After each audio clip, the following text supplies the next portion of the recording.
Good afternoon, everyone. This past October 11th, a great thing happened in the Universal Church. All Catholics, following the call of our Holy Father Pope Benedict, began the year of faith.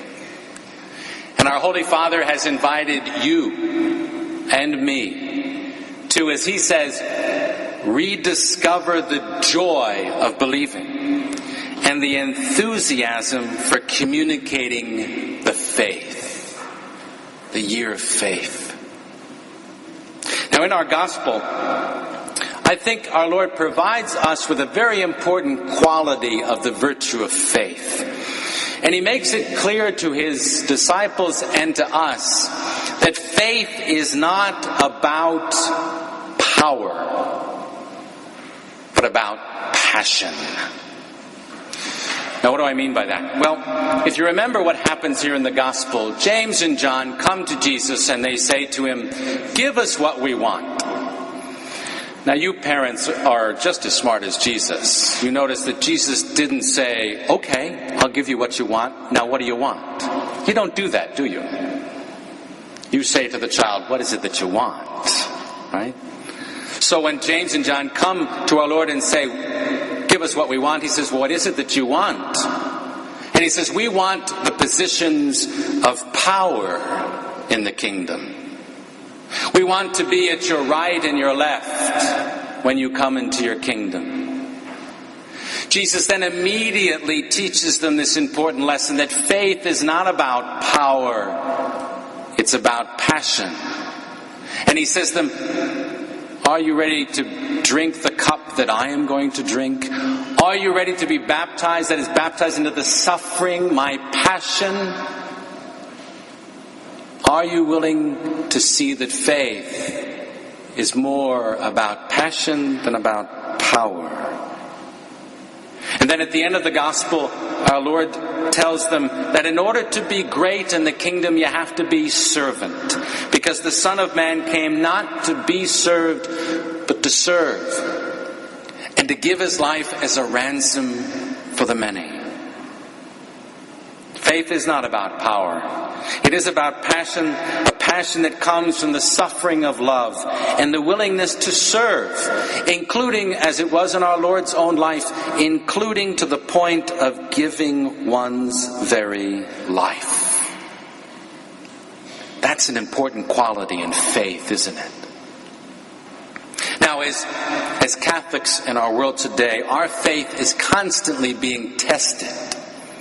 And at times, it calls forth a suffering from us, a sacrifice. All we need to do is to take a look at the political and cultural movements of our nation, and we discover that there are many elements that serve a culture of death.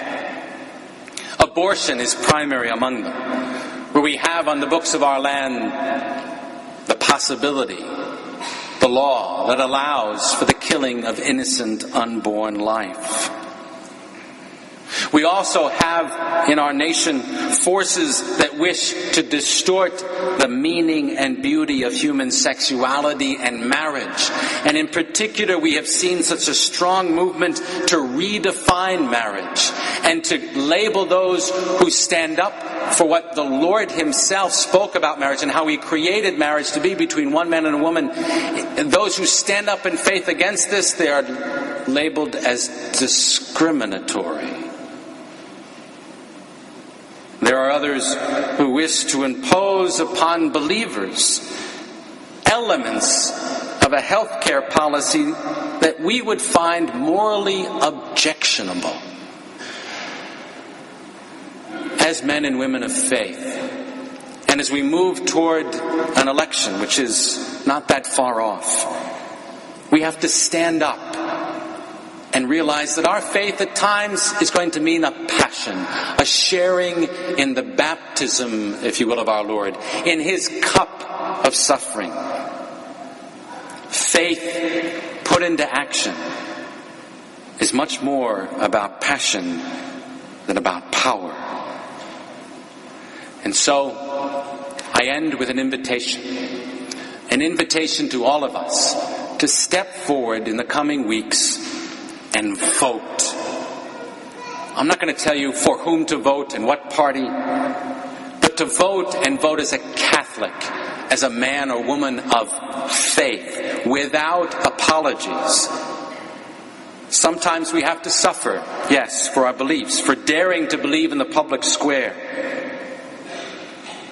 But we need to vote to influence our culture. For we are, as Pope John Paul II said, not just, if you will, children of our culture, but also its parents. We also contribute to that culture. And one way that we can turn our culture around, immersing it into our faith, and making sure that our faith is also part of our decisions in every moment of our life. We can do that by simply taking up our political responsibility, our civic responsibility, and voting. Faith, my dear brothers and sisters, is not so much about having power, position, prestige, the accolade of others.